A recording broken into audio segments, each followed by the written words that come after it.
You know, guys, I think that at this point, Pixar is setting themselves way too high. Because if you think about it, Pixar has been one of the biggest animation studios ever for the past decade or so. Not only did they hit a lot of high notes back when they started out in the 1990s with the computer-animated silent film, short film days, a lot of which have become classics.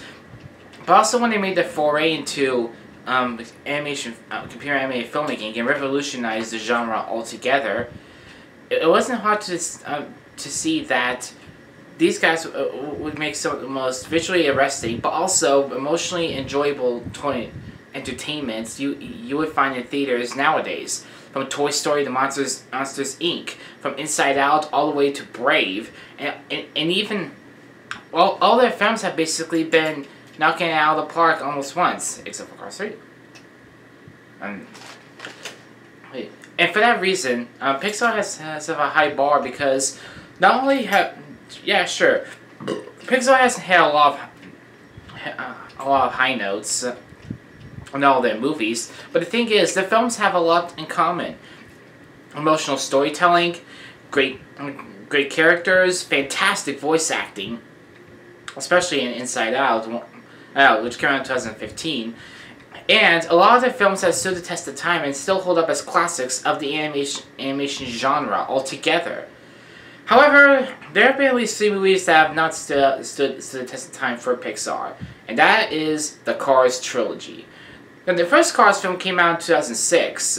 It had a collective voice cast to it, along with a creative storyline. It basically showed our world with anthropomorphic cars. And one of the cars in this is Lightning McQueen. In the first film, he's a cocky race car who loves living life in the fast lane. But when he gets lost in Radiator Springs, a distant town on Route 66, he finds himself learning lessons about humility and learning that life is about adventure, not the finish line. That film was said to not be at the creative heights of Pixar's best, but it was still technically brilliant. It had such a eclectic voice cast, a phenomenal soundtrack, and plenty of engaging characters to keep entertaining. The second film, however, was not so good in people's minds because it brought back a lot of the same characters, but instead of having Lightning McQueen voiced by Owen Wilson at the forefront throughout, instead they gave most of the spotlight to his best friend, tow truck Mater, voiced by redneck comedian Larry the Cable Guy. Now, to be fair, I don't hate Mater as much as other people do. I mean, he's got a great cornball charm to him. He's likable, and Larry the Cable Guy is a funny enough guy, but at best he was passively funny, and at worst he was excruciating and annoying as heck. And that got all amped up to 11 with Cars 2, for most people. Now for me, I can definitely see them hitting some good points, and they actually hit some good points in that film that I don't think they may not have been able to do so. However, it really was a huge overstep for Pixar, and people clubbed it as their worst film ever. And it turns out that for Cars 3, which was announced at least 5 years after that film, it looked like they were ready to actually turn things around, actually get back to the core of what made it great: racing, great characters, and emotional storyline. And for the trailers for Cars 3, it looked like they would be doing just that.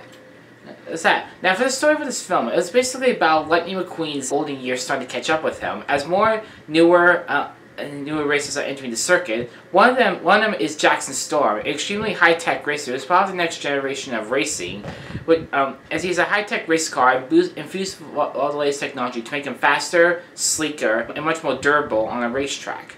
So much so that McQueen starts to feel backlash and forced out of the sport, and so he has to align himself with a trainer as his new sponsor in order to try to get his mojo back and reconnect with his love of racing. Honestly, I was nervous about this. Not only was this going to be one of Disney's last sequels before they officially square off the sequels for the time being, but there was a lot riding on his shoulders. So I just decided to take a look.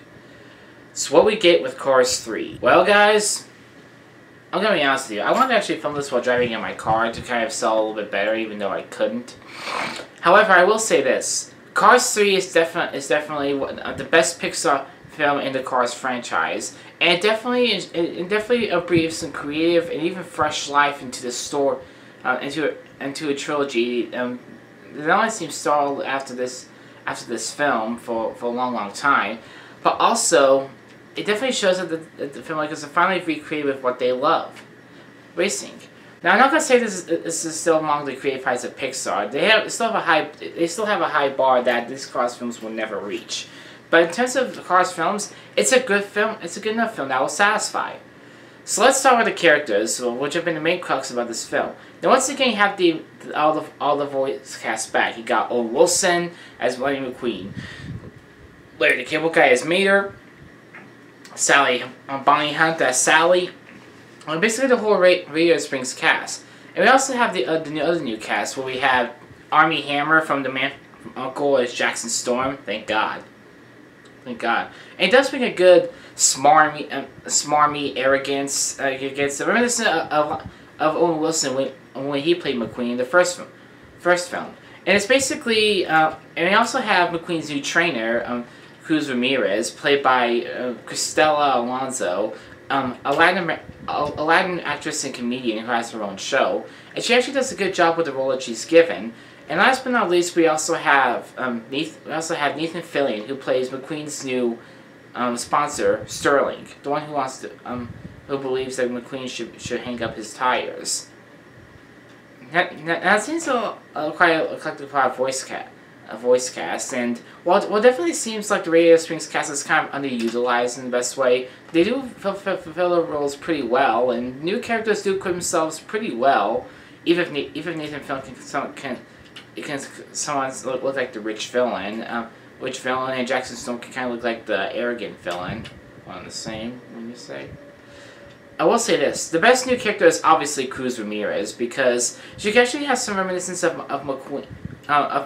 Like, she aspired to be a racer, and unlike McQueen, she doesn't get that. She doesn't get that, but I'm pretty sure you can pick that up from the trailers. And she does bring a lot of gravitas and humility and even emotion to the character that makes her more likable than you would expect. As for the rest of the people, well, okay. I said enough of the characters. Let's talk about the animation. And look, I didn't even need to say the word to you. Pixar's always been had a knack for stellar animation ever since they started. That not only can they craft such gorgeous scenes, and you can definitely tell that they're looking to get back to the earthy, organic storytelling and imagery that colored the first Cars film and made it feel so refreshing and so relatable. And here they definitely do that. You can definitely tell that Brian Fee has said that he wanted this film to be like a love letter to both new and old school styles of racing, like demolition derbies, dirt tracks, stuff like that. And with this film, they definitely do deliver on that, because not only do they capture the imagery and texture so well, but the camera direction and the rendering is so well done that it almost feels like you're actually on the track, and it's just so well done. I love it. And the same goes with Brian Fee's direction. That guy may be only a first-time storyteller and director, but he does a great job here. I'm not going to mince words. He nails it. And honestly, I need to talk about the negatives, because there are some. Like, for example, like, you can tell this film was trying to try to hit more notes with their comedy, and all the times, just because we're so focused on the emotional core of the storytelling, they should have just gotten rid of some of the comedy altogether, because we're so invested in, like, the emotional core of the storytelling and the fact that McQueen's going through this emotional journey, and it just feels like the comedy just kind of diverts from that, and especially in the first half, where it just doesn't land at all. We do hit some good comedic notes as the film goes on. However, it just feels a bit out of place, and I know it might seem that it was there just to get the kids entertained, but they could just got rid of it entirely, and I could have been fine with that.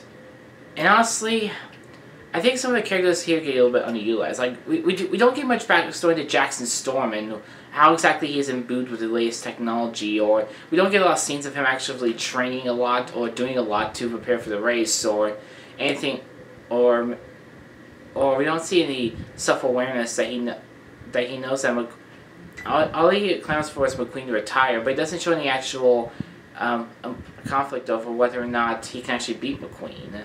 I mean, he can beat McQueen, but you can definitely tell he wants McQueen to retire so he can be the best racer ever. But I just feel like he's a little more underutilized. We don't really get really good resignation, confirmation and end to him. Like after the race, he just disappears. Same goes for definitely Kerry Washington. I really feel like she's more underutilized too as like this NASCAR analyst. And yeah. However, look guys, there's no more I can say about Cars 3. It's definitely the best one in the series, and even though it's not at the height of Pixar's creative heights, it's still a great film. A good film, all things considered. Brian McPhee delivers as a director. The animation is textured, organic, and earthy as it should be. The cast delivers once again, and it definitely is a love letter to racing that Brian McPhee said would be. And definitely delivers. Even if it won't hit the heights of Pixar's best, it's still a good film. So for that reason, I'm going to give it a 6 out of 10, and I will recommend you guys go and see it. I'm not going to... Pixar may be making a lot of sequels in the near future, but they utilize this one pretty good. Because this, yeah, I'll definitely have something to look forward to next time I want to get in my car and take a nice, long drive. So thanks a lot for watching, guys. If you like what you saw, comment down below. Let me know what you like. If you guys can't tell, there's a new background here, and I'm moving to a different area of my house because my original spot is too hot and there's no air conditioning in it. So this is where I will be throughout all the summer. As you can see, posters here are still a work in progress, so I'll get to work on that. Other than that, if there's anything you'd like me to prove, let me know. Until then, I am Ross, 7 Minute Weekly. See you next time, guys.